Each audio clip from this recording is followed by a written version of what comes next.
I ended up in Somerset, partially due to hydrogen bonding.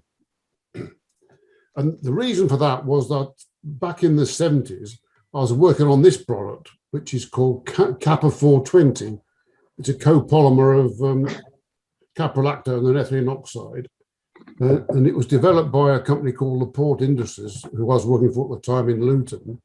And we were using this and selling it to Clark's to make polyurethane shoe soles. I think you could argue that we're all here because of hydrogen bonding, if you think about some That's of the very true. Yeah. I remember having a conversation with a gentleman who ran a distillery in Waco in Texas, which is where my daughter is. And one of his unique selling propositions basically was that by storing his whiskey there in Texas, he could achieve in 3 years what storing the same product in Scotland would achieve in 10 years. They have been mining tin in Cornwall, well, probably from prehistory.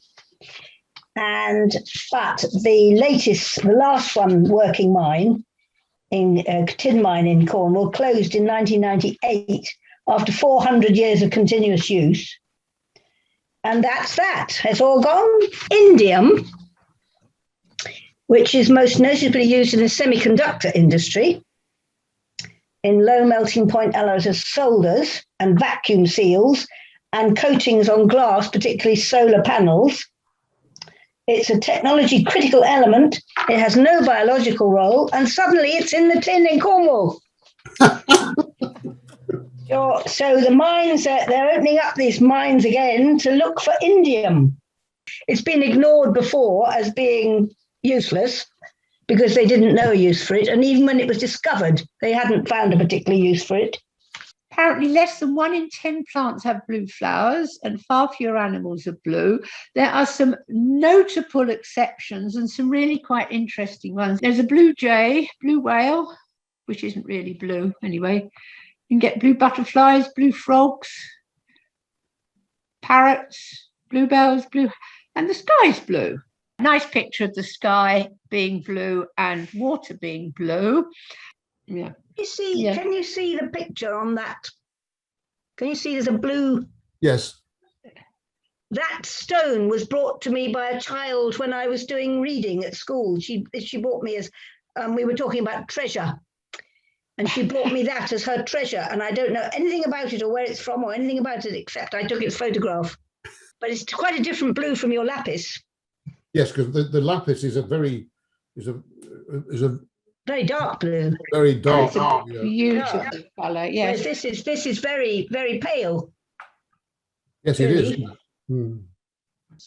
Well, I was going to say a word or two about a lady called Barbara McClintock. I don't know if the name means anything to anyone, but I'm always interested in people's thinking processes. And she, when one follows the thinking of the great minds of our time, you can see the route they followed in terms of concepts. But Barbara McClintock developed, she was a plant geneticist, and she developed concepts which it took another 40 years before they were accepted in the plant genetics area. And that's a long time. Whatever the pattern was, it was extraordinarily impressive.